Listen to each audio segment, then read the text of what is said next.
Do you ever feel like you're not making any progress or that you're stagnating? Days keep going by, you're getting older, and nothing exciting seems to happen. All of your friends on social media seem to be working hard, traveling, making progress, and living their best life. And then there's you, sitting on your couch and scrolling through your phone, chewing on that fast and cheap dopamine. But what if we told you you're being fed a destructive lie? What if we told you that you're trapping yourself in a vicious cycle of stagnation, and the only one responsible for all of this is you? Well, keep on watching to find out why and how you fix it all before it's too late. Welcome to Alux.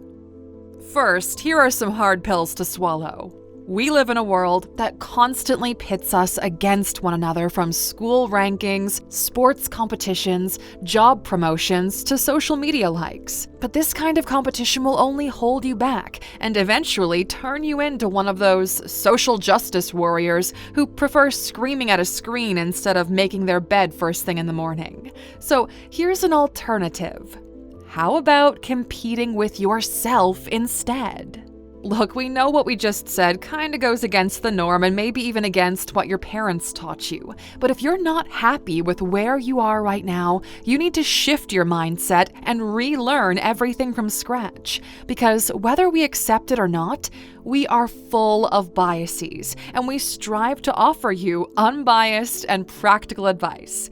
So, here are some psychological and scientific facts to support this argument. Let's start off with the social comparison theory, because you need to understand how your brain works before trying any quick fix.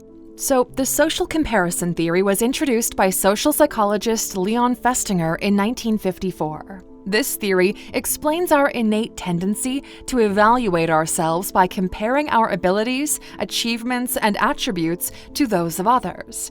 So Festinger argued that humans have a natural drive to gain accurate self-evaluations and reduce uncertainty about themselves, and social comparison serves as a means to achieve this. Now, there are two main types of social comparisons that you need to know about: upward and downward comparisons. Let's take a look at each type. Upward social comparison occurs when we compare ourselves to people who we perceive as being superior to us in some way, such as having greater success, better skills, or a higher social status. Now, while this type of comparison can sometimes inspire and motivate us to improve, it can also lead to feelings of envy, inferiority, and a lowered self-esteem, especially if we perceive the gap between ourselves and the comparison target as unattainable. On the other hand, downward social comparison involves comparing ourselves to people who we perceive as being inferior to us in some way. This type of comparison can sometimes boost our self-esteem and provide a sense of relief by making us feel better about our own abilities or a situation. People who love gossiping and bullies tend to be affected by this a lot, just as a matter of fact. However, doing this can lead to complacency, hinder personal growth, and foster negative emotions like contempt or pity toward others. But how we perceive others is nothing more than a reflection of ourselves. Now, you probably have experienced this type of behavior in your own life. So why do we do it?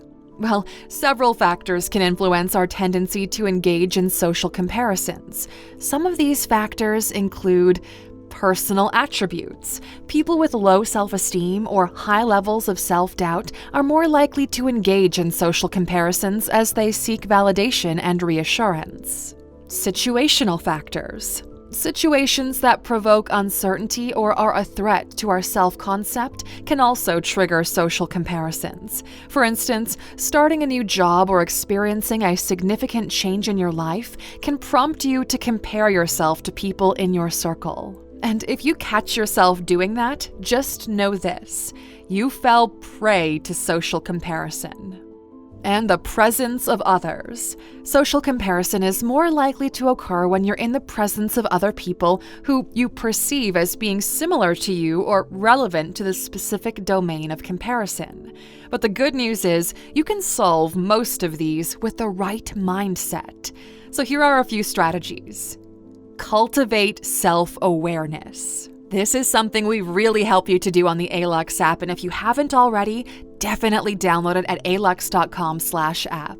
By cultivating self-awareness, you recognize when you're engaging in social comparisons and acknowledge the emotions and thoughts associated with it.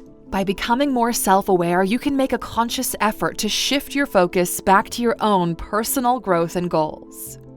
Practice gratitude. Regularly practicing gratitude can help to counteract the negative effects of social comparison by focusing on the positive aspects of your life and acknowledging your achievements. Limit exposure to comparison triggers. Social media can be a significant source of social comparison. Consider reducing the time spent on these platforms or unfollowing accounts that trigger feelings of envy or inadequacy. Remember, most influencers just sell you the ideal lifestyle. They're not actually living it themselves. But by presenting an ideal to you, they're actually generating the money to make it happen. Your watch time is their money. More people need to become aware of this. Next, let's talk about the Hedonic Treadmill. This one's really cool, so pay attention. So, the Hedonic Treadmill, also known as the hedonic adaptation, is a concept that explains our tendency to return to a relatively stable level of happiness or well-being, regardless of positive or negative events in our lives. So, this theory was first proposed by psychologists Brickman and Campbell in the 1970s and has been further developed and supported by numerous studies since then. When we focus on competing with others, we often pursue external factors such as success, material possessions, or social status to feel superior or accomplished. The Hedonic Treadmill suggests that, although achieving these external factors may bring temporary happiness, our overall happiness levels will eventually return to our baseline due to adaptation and habituation. So, this means the happiness gained from outperforming others or acquiring external symbols of success is often short-lived. On the other hand, when you compete with yourself, you shift your focus from external factors to personal growth and self-improvement.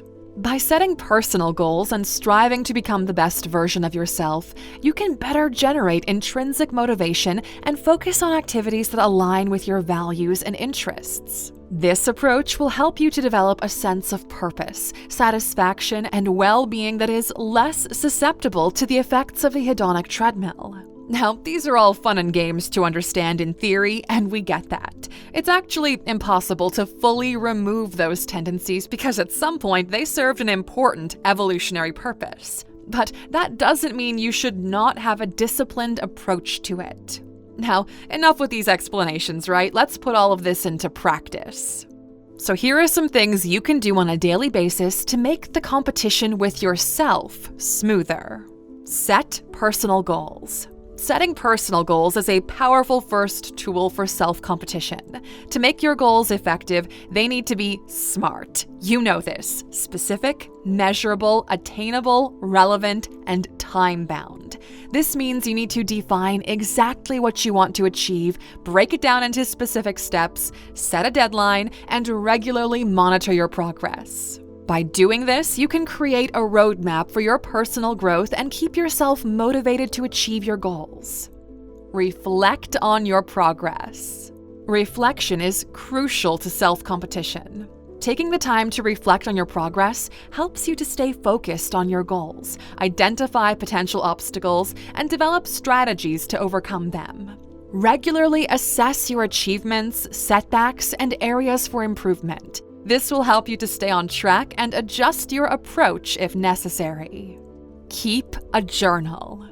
Keeping a journal is a powerful way to track your progress and foster self-competition. Write down your goals, accomplishments, challenges, and insights. This will help you to stay accountable, reflect on your progress, and maintain motivation. Plus, when you look back at the journal, you'll be able to see how far you've come and celebrate your successes. Embrace failure.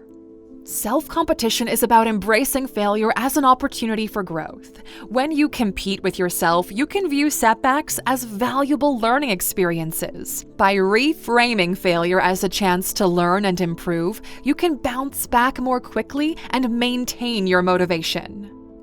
Celebrate small victories. Celebrating small victories is an essential part of self-competition. Acknowledging your progress and celebrating your successes can help you to stay motivated and remind you of how far you've come.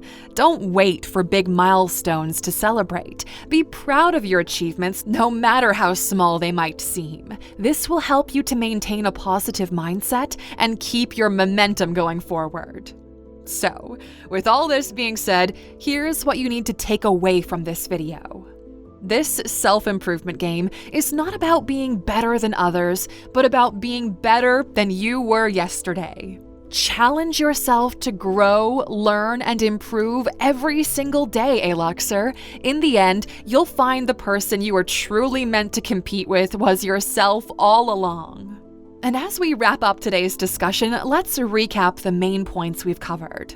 So by focusing on self-competition, you prioritize personal growth, intrinsic motivation, and self-awareness, which can lead to a greater sense of satisfaction. It's essential for you to remember that competing with yourself, it doesn't mean completely disregarding external feedback or completely isolating yourself from others. Instead, it's about shifting your focus from external validation to personal growth and improvement.